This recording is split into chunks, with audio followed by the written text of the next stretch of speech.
rukun khutbah cuma 5. Alhamdulillah, sholawat, ayat, wasiat takwa, doa. Alhamdulillah, sholawat, ayat, wasiat takwa, doa. Selesai sholat, bapak dari mana? PNS Tanjung Pinang. Kok pendek kali rukunnya?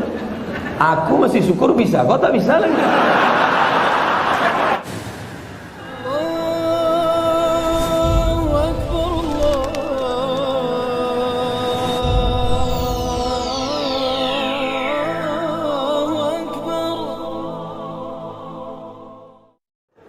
Sebelumnya dari malam saya niat sholat subuh, tapi saya bangunnya jam 6 pagi waktu setempat. Apakah masih boleh sholat? Ini bukan menanya, menawar ya.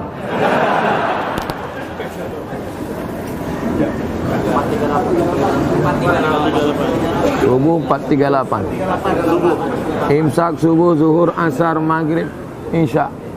Maghribnya jam.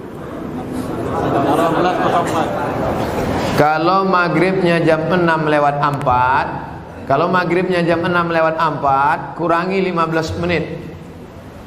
Begitu cara mengukur isyraq. Boleh sholat sunat isyraq itu 15 menit lewat syuruk. Syuruk matahari terbit. Syuruk matahari terbit. Jadi kalau begitu, syuruk matahari terbit di Tanjung Pinang jam 5.50. 5.50 tambah 15 menit baru boleh sholat sunat isyraq jam 6:05. Itu jam kita ini imsak ada tapi isyraq tak ada. Cara mudah untuk isyraq, tengok maghribnya. Jam berapa maghribnya, begitu boleh isyraq. Kalau maghribnya jam 6:04, maka boleh sholat sunat isyraq jam 6 subuh lewat 5. 15 menit sebelum itu subuh sudah habis. Maka di Tanjung Pinang untuk saat ini subuh sudah habis jam 5.50. Kawan dibangun jam 6. Ini kencing toilet setan juga. Oleh sebab itu jangan sampai tak sholat subuh.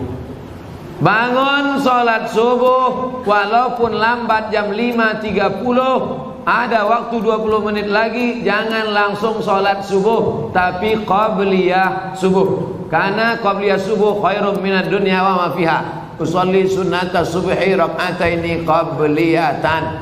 Rakaat pertama qul ya ayyuhal kafirun. Rakaat kedua qul huwallahu ahad. Baru iqamat, baru sholat subuh. Jangan tinggalkan qabliyah subuh. Jangan tinggalkan qabliyah subuh walaupun terlambat.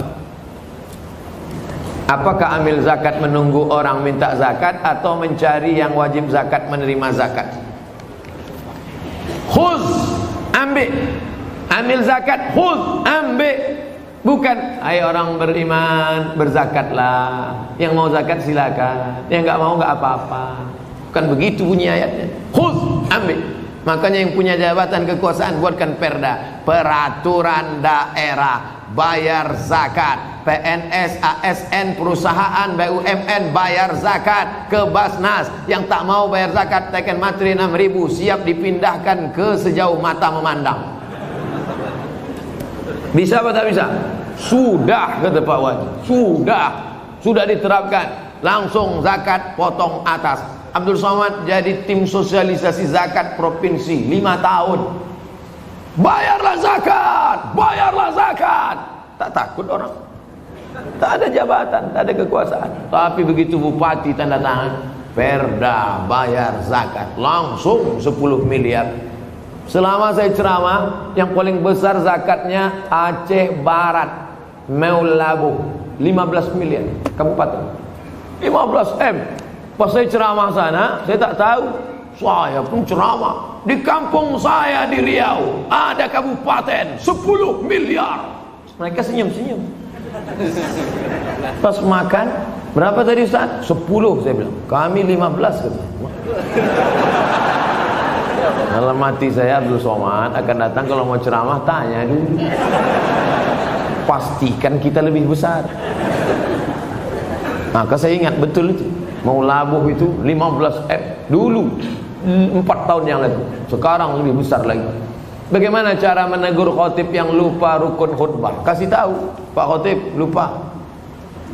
Rukun khutbah 5. Semua laki-laki di sini wajib bisa khutbah. Karena mana tahu nanti pergi ke pulau, kebetulan ditugaskan Pak Wali pergi ke pulau. Sampai di pulau ada sholat Jumat. Apa kata pengurus masjid?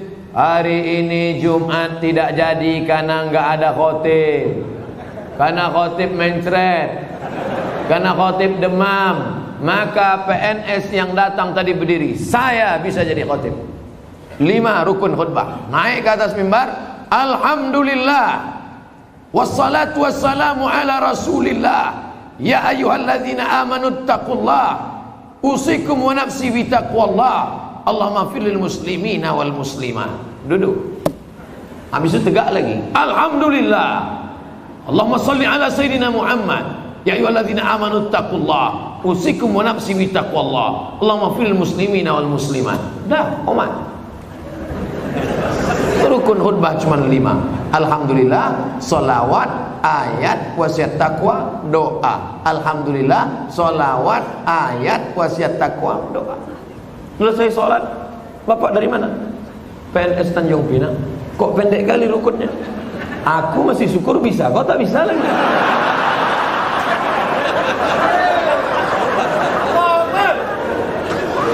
Nah, insya Allah selesai ceramah ini semua PNS ASN Tanjung Pinang bisa jadi khotib, betul?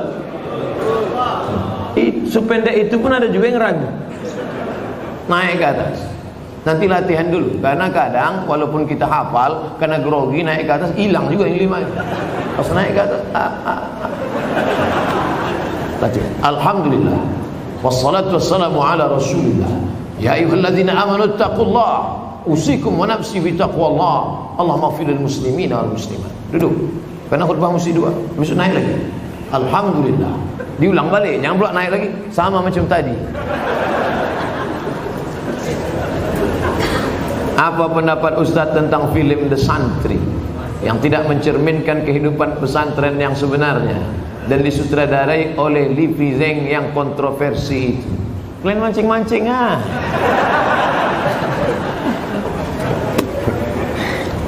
Udah banyak komentar udah.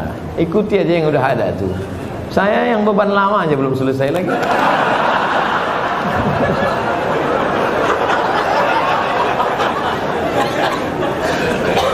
Haram hukumnya masuk ke rumah ibadah orang lain. Haram. Saya tak nonton film ini sampai habis. Baru menengok trailernya. Tapi di dalam itu yang bisa saya komentari, pertama masuk ke rumah ibadah. Karena Nabi tak mau masuk ke dalam tempat fihi surah wat tamathil, kalau di dalam itu ada patung berhala. Maka dalam Islam mazhab Syafi'i mengharamkan masuk ke dalam rumah ibadah di dalamnya ada berhala. Mazhab Syafi'i. Kita pakai mazhab apa? Mazhab Syafi'i. 2. Tentang masalah laki-laki perempuan berdua-duaan tak mahram. Anak-anak. La yakhluwanna rajulun ma'amra'atin illa ma'adhi mahramin. Oleh sebab itu maka kita jaga anak cucu kita dari perbuatan-perbuatan maksiat. Bahwa ada misi-misi sesuatu di balik ini semua, wallahu a'lam bishawab. Kita akan diminta tanggung jawab di hadapan Allah Subhanahu wa taala. Islam tak perlu diajari bagaimana berinteraksi sosial dengan saudara kita non muslim, karena kita sudah lama bertetangga, apalagi orang Tanjung Pinang. Seandainya orang Tanjung Pinang ini ekstrim, tak akan ada orang Tionghoa di Tanjung Pinang, betul? Kita semuanya bisa menerima, siapapun yang datang semua bertetangga, berkawan, bersahabat. Tapi kalau sudah dalam masalah ibadah, ritual, tak ada tawar menawar. Wala ana abidum ma'abatum wala antum abiduna ma'abud lakum dinukum. Ini sekarang banyak yang tak bisa membedakan kebablasan, tak bisa membedakan mana toleransi, mana telur asin. Harus bisa dibedakan. Jangan karena toleransi mengorbankan keyakinan akidah anak-anak kita. Nauzubillah. Dan orang-orang yang pernah di pesantren pun ketika menonton itu, ini bukan anak pesantren. Anak pesantren tak begitu. Bagaimana tanggapan Ustadz tentang disertasi Dr. Abdul Aziz mengenai seks pranikah? Ini tulisan seorang bernama Sahrur. Siapa namanya? Sahrur. Bukan Pak Sahrul. Pak Sahrul Pak Wali kita. Seorang laki-laki namanya Sahrur. Sahrur artinya burung. Nama jenis burung, hitam warnanya. Itu nama dia, orang Suriah. Sahrur ini kuliahnya di Moskow. Aliran pemikirannya kiri. Apa itu maknanya kalau kiri? Komunis. Sahrur ini komunis. Sekolahnya di Moskow. Pulang dia dari Moskow, dibacanya Quran, dilepaskannya dari asbabun nuzul, dilepaskannya dari nasikh mansukh, dilepaskannya dari tafsir bil ma'thur, ditafsirkannya dengan pakai otak dia sendiri, dipakainya dengan ilmu bahasa. Pendekatannya dia selalu pakai bahasa.